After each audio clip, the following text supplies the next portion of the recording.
What's good, my people? Welcome into Buckets, Action Network's daily NBA betting podcast. We're in the workshop Wednesday, NBA slate, and I got the fellas with me, AC, the analytics capper, Albert Nguyen, and you know the man, Jay Money is Money. We are presented by BetMGM, the king of sportsbooks. Go download the Action Network app ASAP. Also, go subscribe to the Action Network YouTube page to catch all this content that you're listening to on video. www.youtube.com/action network to go get all that video content. All right, you know the deal. We give the play, we give the cap, we get you guys out of here. For the Wednesday NBA slate, AC the analyst capper, give me your best bet. San Antonio Spurs plus 14.5. Murky, J Money is Money. Give me your best bet for the Wednesday NBA slate. I'm going to go with Naz Reid over his points. Anywhere from, it should come out around 17.5, but I like it to all the way up to 19.5 points. I'm going to take a total. I'm going to go Magic Bucks under 217.5. All right, J Money is Money. I'm coming back to you. Let's talk about Naz Reid in Denver. Big time matchup. Why are you looking at the big fella to go over his points to produce against the Denver Nuggets? No AG. Yeah, he's coming off of a game where he got ejected in the first quarter. I believe he played like 7 minutes. So he's going to be rested and ready for this one. And he's been very vocal about getting the sixth man of the year as well. He said that he wants it. Usually players are like, oh, I don't really care. He's like, no, I'm hungry for it and I'm gunning for it. So that means to me that he's really going to be gunning to get points, going to be stat padding out there, you know what I'm saying? So I'm going to take Naz Reid over his points. I'm going to run it back here one time for the one time. And I think that he'll have a good game in this one, whether they're getting blown out or if they're up by 20. I think regardless, they're going to make it a point to like his teammates know as well that he's trying to get the sixth man a year. So expect a few extra passes to go his way. I think Naz Reid goes for at least 20 points tonight in Denver. AC, any thoughts here? We know Nas has made that push. He's been a big part of the Minnesota Timberwolves maintaining that shot at the number one seed in the West with Cat going down. He's filled those shoes very, very well. Any thoughts here on the point total? I like the look a lot. I'm not a big props guy myself, but I mean, Edwards just dropped 50. Unless you think he's going to drop 50 again, those points are going to have to come from someone. Naz Reid is by far their second best option. And Jay laid it out really nicely. He, from an individual standpoint, he's trying to go for that sixth man award. I think this is a great kind of segue into just talking about Naz Reid in general. I think he should be the starter on a team, whether it's Minnesota or another team, because I think he's a solid player with star potential. And I think if he gets that type of opportunity, he's going to really produce for you. Yeah, I mean, if we remove the ejection tonight versus Washington, in LA against the Lakers, he scored 31, had a slow night in Phoenix, had 8 points, but then the 2 games before that, 23, 25 against the Raptors and Houston. So I expect in a big time game. This is a massive game. Let's not undersell the game. This is potentially the decider for the 1 seed in the West. And I agree with AC. And just like Jay absolutely knows as well and laid out, this is their second option on offense. That's the real deal. That guy that can get his own shot and score. So Naz Reid in a big time spot. No AG around. That's a big defensive loss as well for the Denver Nuggets. He's on the injury report, is out as we record this on Tuesday night. The Nuggets are 7-1 straight up without Aaron Gordon on the floor, which I thought was interesting for this season. But no AG helps Naz as well. Jokic has improved on the defensive side, but I agree with both of the fellas.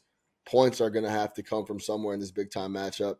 And earlier, before I had a little technical difficulty, we had to hop off, Jay said, Naz Reid's not on the back-to-back anymore. Everybody else is on the back-to-back. With Naz getting ejected, he got a little rest. He's rested.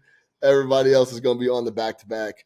Let's hope Naz Reid can get it rolling, and we'll just call it score a dub, cash out, everybody. We'll see where that number ends up. The lower, the better. Get the best number you can. As you heard Jay, he take it up to 19.5. All right, Albert Nguyen, the AC, the analyst capper, the murky waters. You go places people don't want to go, and you're going to San Antonio catching a big number here. Why?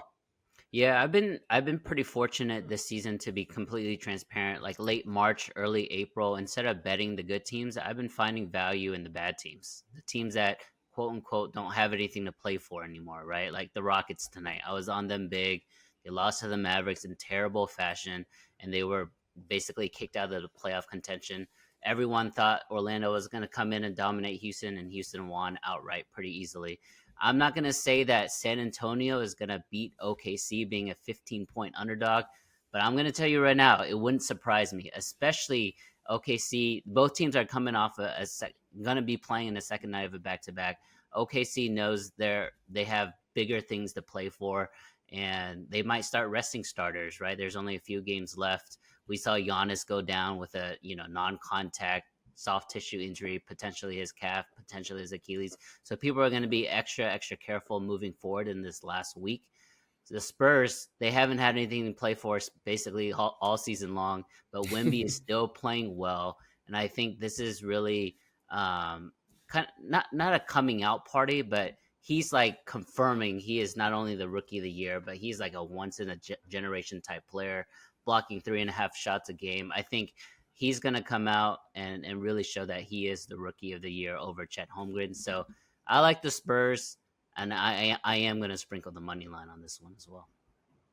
It does feel like Wemby is getting more and more comfortable as the year goes on. He is solidifying himself as a top dog. We know the Nike campaign did the little rollout towards the end of the year. I thought that was interesting that he essentially plays 6 or 7 more games and they're rolling out his stuff. So it's almost like they're getting ready to make a push throughout the offseason. It's just his time now. And it's being solidified that in many ways on the marketing campaign. And the way he's been carrying himself on a night to night on the floor has been mature beyond years. So yeah, I expect Wemby to continue to play tough the rest of the season. J Money, any thoughts on this spot?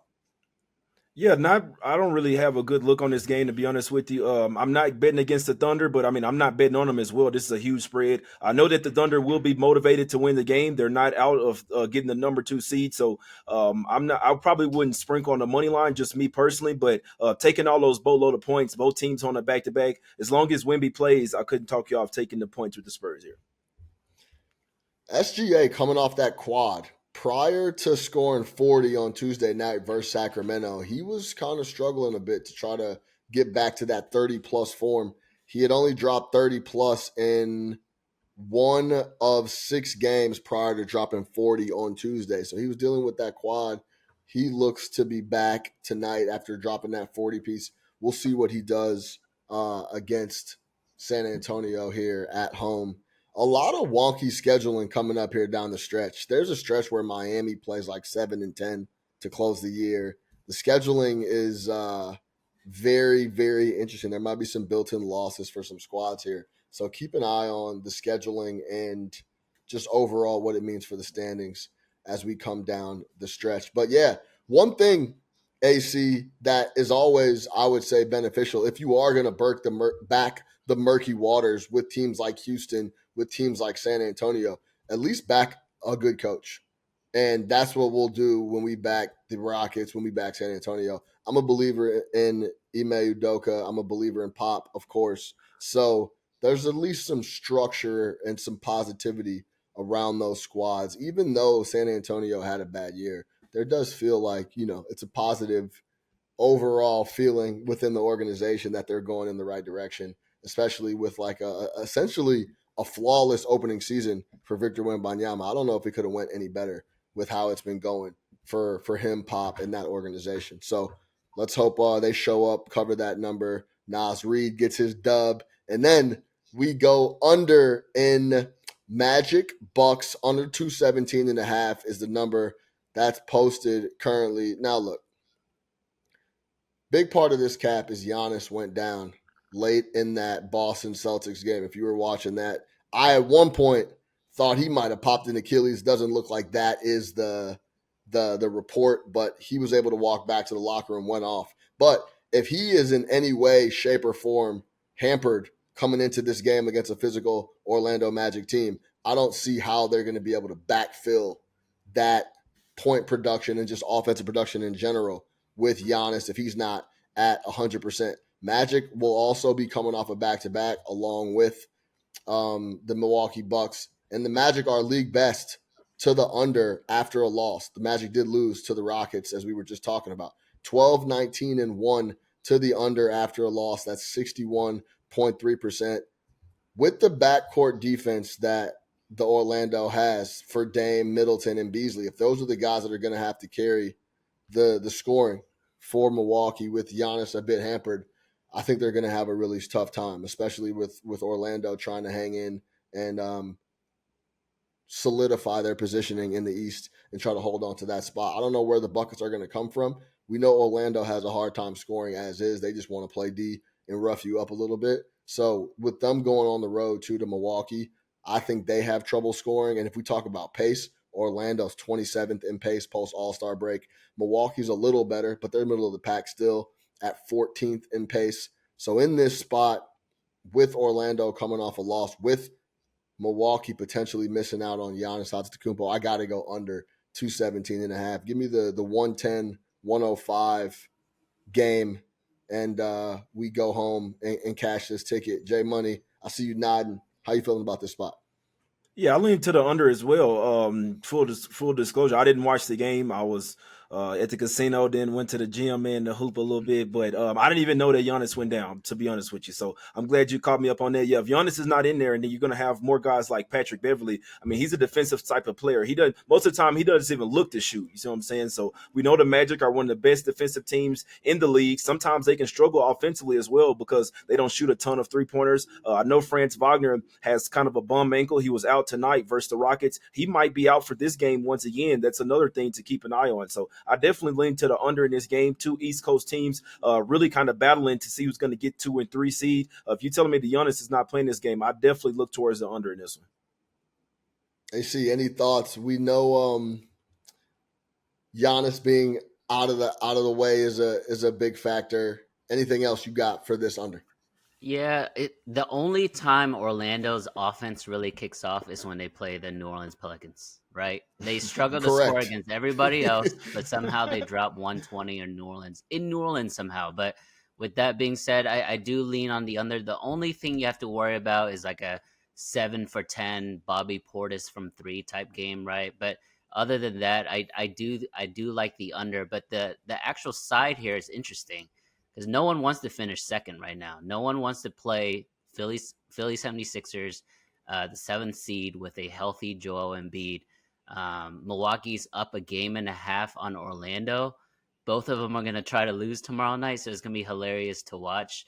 But yeah, I like the under here. And Orlando's perimeter defense is elite, and if they focus on stopping Dame, there's really not a second option for Milwaukee. Yeah, I want to say something. Go ahead, Jeff. I don't think the Magic are scared, and I want to say something as well as far as like the new age NBA and these players being mentally weak. I like the teams that don't dodge smoke. Like I like the teams that like we want all the smoke. We don't care who we're match up. I just feel like the basketball guys like will repay you if you're trying to duck and dodge teams like that. Even if you do match up against somebody else and you mess around and get put out in the first round, I think like you deserve that just from because I think someone was telling me that as well, that they think the Bucks had lost 6 of the last 7 because they don't want the 2 seed. What? How mentally weak is that, man? It's like this is the NBA here. You guys are supposed to be men, man. Like, what are you doing? You're supposed to be trying to get the highest seed possible. That way, the further you go into the playoffs, you get home court advantage. You see what I'm saying? The fact that a team would try to lose on purpose or try to duck and dodge a team is like the weakest thing ever. And I hope the basketball guys repay them for that. But I don't think that the Magic are the type of team that's running for anybody. Maybe the Bucks are. Yeah, and like. To the more home games, the better it off is for your fans that have been supporting you all year long. They get to come to more games and show up to the building. Yeah, I mean that's a whole nother conversation. But yeah, the Magic are not a team that runs from anybody. They show up every single night and play extremely hard. And you know, it's not that they don't try to score. They just have a hard time. They don't have a lot of bucket getters. You know what I'm saying? So, but they can lock up on D, and they do frequently on that end. So yeah, I expect Orlando to show up here. And if Giannis is hampered, I really like this spot on the under. One thing, as AC laid out, I didn't see any numbers released as we record this on Tuesday night. But if you might want to look at some Bobby Portis props if Giannis is not going to go, or if he is going to be on some type of restriction, because when Bobby does have the green light, he's not shy on putting that thing up, and he has had some success as of late. He's been playing pretty good ball offensively, so keep an eye on that. Keep an eye on those numbers. But I'm going to go under 217.5 in that matchup. All right, to recap, AC, the analytics cappers on the Spurs, plus 14.5. J Money is money. Nas Reed over points pending the release. He confirmed anything under 19.5. He's going with, and I'm going to go Magic Bucks under 217.5. For J Money is money. For AC, the analytics capper, I am your host, Sean Little. We are presented by BetMGM, the king of sportsbooks. Go download the Action Network app. For the fellas, we'll see y'all tomorrow. Same crew, same time. Don't forget it. Get buckets, baby. We'll see y'all tomorrow.